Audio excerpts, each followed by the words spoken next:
नमस्कार भाइयों बहनों प्यारे बच्चों। आज आपकी दादी नानी फिर हाजिर है रामायण में से आपको नई कथा सुनाने के लिए। पिछले एपिसोड में हमने देखा कि खर और दूषण को राम ने मार डाला, उनकी सहस्त्रों सेना को भी खत्म कर दिया। लक्ष्मण ने शूर्पणखा का नाक काट दिया और उसको कुरूप बना दिया।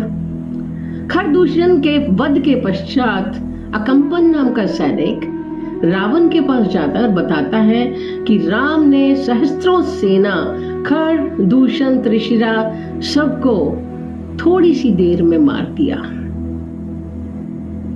वो बहुत पराक्रमी है। तब रावण पूछता है कि क्या किसी देवता ने उसकी सहायता की? तब वो कहता नहीं, खेल खेल में 3 घड़ी में सिर्फ उसने मार दिया। वह बहुत तेजस्वी शक्तिमान युद्ध विद्या में पारंगत है। उसके साथ उसका एक भाई है लक्ष्मण और उसके साथ एक रूपवती पत्नी भी है। राम उसे बहुत प्यार करता है। आप युद्ध कला में उसके सामने नहीं टिक पाएंगे। उन पर विजय पाने का एक ही तरीका है, वो है कि उसकी बहुत सुंदर पत्नी है। राम उससे बहुत प्रेम करता है, वह पत्नी के बिना नहीं रह सकता है। विश्वास है कि यदि आप उसका अपहरण कर ले तो राम वियोग में ही मर जाएगा। लंकेश रावण को अकंपन की बात बहुत अच्छी लगी। वह दिव्य रथ लेकर मारीच, जो स्वेच्छा से रूप बदल सकता था, उसके पास गया और अपनी योजना बताता है। मारीच कहता है कि जिसने भी तुम्हें ये सलाह दी, दरअसल में वह तुम्हारा मित्र नहीं है बल्कि शत्रु है। राम बहुत बलशाली है, महापराक्रमी है। राम के होते तुम सीता का अपहरण नहीं कर सकते हो, तुम उसके सामने टिक भी नहीं सकते हो। इसलिए इस विचार को त्याग दो और लंका वापस चले जाओ। रावण लंका वापस जाता है। उसी समय शूर्पणखा बहुत क्रोध में आती है और कहती है कि भैया, खर दूषण भाई को राम ने मार डाला। तुमने गंधर्व भूत पिशाच सर्पों पक्षियों सब पर अभय प्राप्त किया है, लेकिन अब तुम विलासिता में डूबे हुए हो। तुम्हारे जो गुप्तचर है वो भी सक्रिय और सतर्क नहीं है। रावण ने अपनी बहन से पूछा कि ये राम कौन है और दुष्कर दंडक वन में करने क्या आया है। उसके पास ऐसा कौन सा शस्त्र है जिससे उसने खर दूषण त्रिशिरा और उसकी पूरी सेना को मार दिया और तुझ जैसी सुंदर स्त्री को कुरूप बना दिया। रावण के प्रश्न का उत्तर देते हुए शूर्पणखा कहती है, महाबली राम अयोध्या नरेश महाराज दशरथ के पुत्र हैं। वे बहुत निपुण धनुधारी हैं। उन्होंने अकेले पैदल ही मात्र 3 घड़ी में सभी राक्षसों का नाश कर दिया। स्त्री होने के नाते मुझे मारना नहीं चाहते थे, केवल अपमानित किया और मेरा नाक काट दिया।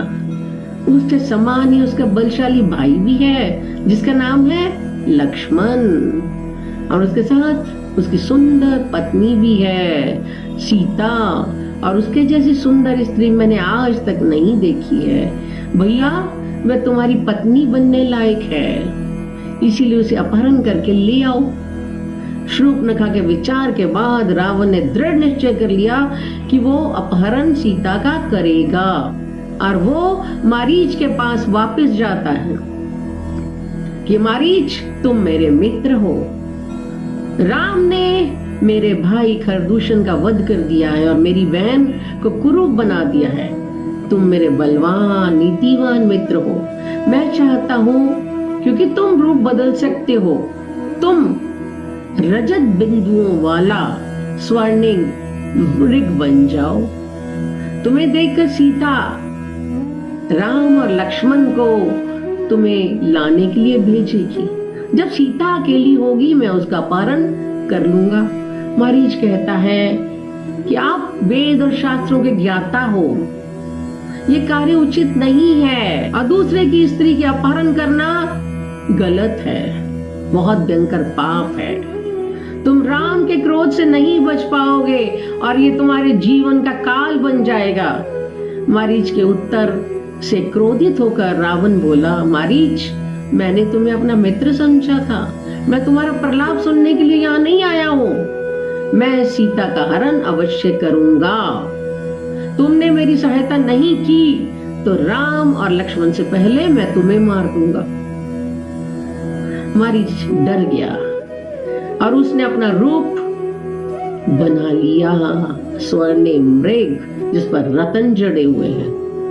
आश्चर्यचकित रह गई सीता उसको देखकर। लेकिन लक्ष्मण कहता है, मुझे ऐसा लगता है कि हमें छलने के लिए मारीच ने, जो कि स्वेच्छा रूपधारी है, उसने ये रूप रचा है। धरती पर ऐसा कोई भी मृग नहीं है जिस पर रतन लगे। निस्संदेह ये माया है। लेकिन सीता राम जी को कहती है कि मुझे ये बहुत पसंद है, आप इसे जिंदा या मृतक लेकर आओ। जिंदा रहेगा तो हम आश्रम के बाहर इसको रखेंगे, मर जाएगा तो इसकी मृगशाला नीचे बिछाने के काम आएगी। राम बोले, लक्ष्मण, सच में मृग बहुत मनोहारी है, मैं इसे पकड़ कर लाता हूँ। यदि वह राक्षस है तो भी मैं इसे मार दूंगा, और मारना राक्षस को हमारे लिए उचित है। इतना कहकर राम शस्त्र धारण करके मृग के पीछे पीछे चले जाते हैं। मृग उछलता कूदता गहन वन में चला जाता है और उसका पीछा करते करते राम भी आश्रम से बहुत दूर चले जाते हैं। सामने आते ही वो उस मृग पर धनुष से बाण छोड़ते हैं और बाण सीधा मारीच के हृदय में लगता है। तब वो हा सीता, हा लक्ष्मण चिल्लाने लगता है। राम जी सोचते हैं कि लक्ष्मण बिल्कुल सही था कि ये मायाधारी मारीच ही है। लेकिन मेरी आवाज में इस तरह की चित्कार सुन के सीता बहुत ज्यादा चिंता में हो जाएगी। तो मुझे अब वापस चले जाना चाहिए अपने आश्रम की तरफ। इधर सीता पति की दुख भरी आवाज सुनकर लक्ष्मण से कहती है, तुम्हारे भैया संकट में हैं, तुम शीघ्र जाकर उनकी सहायता करो। लक्ष्मण बोले कि आपको अकेला छोड़कर मैं नहीं जा सकता, क्योंकि मेरे भाई ने आपकी रक्षा का जिम्मा मुझे दिया है। तब सीता बोलती है, जब तुम्हारा भाई नहीं रहेगा तो इस रक्षा का क्या फायदा होगा। लक्ष्मण बोला, आप थोड़ा धीरज धरिए, राम भैया अभी आ जाएंगे, क्योंकि यहाँ पर जो राक्षस है वो हर तरह की बोलियां निकाल लेते हैं, रूप धर लेते हैं। जब सीता का क्रोध बढ़ गया तो वो कहती है कि तुम हमारे शत्रु हो, तुम चाहते हो कि भैया के बाद मुझे पालोगे। लेकिन लक्ष्मण अब समझ जाता है कि बहुत बड़ा संकट आने वाला है। तभी भाभी इस तरीके से कह रही है, आप छोटे भाई पर लांछन लगा रही हैं।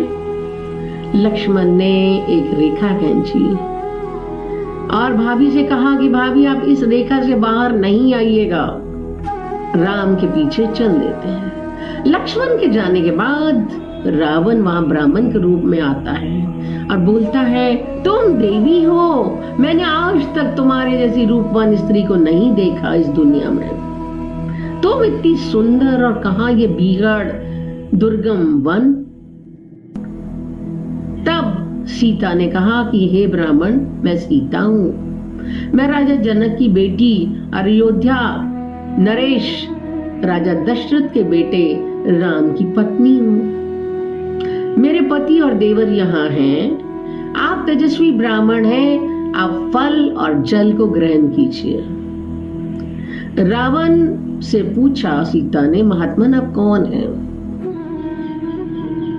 रावण गरज कर बोला, मैं तीनों लोकों 14 भुवन का विजेता महाप्रतापी रावण हूं। इंद्र, वरुण, कुबेर भी मेरी सेवा करते हैं। तुम मेरे साथ चलो, मैं तुम्हें अपनी पटरानी बनाऊंगा। तुम महल के सुखों को भोगो।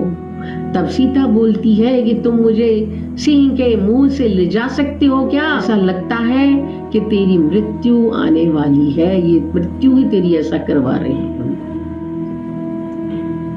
रावण आंखें लाल करके बोला, सीते तुम मेरे बल और पराक्रम को नहीं जानती, पूरी पृथ्वी को मैं गेंद की तरह से उछाल सकता हूँ। सीता हाँ राम चिल्लाती है और उस लक्ष्मण रेखा से बाहर आ जाती है। रावण ने उसे हाथों से पकड़ लिया।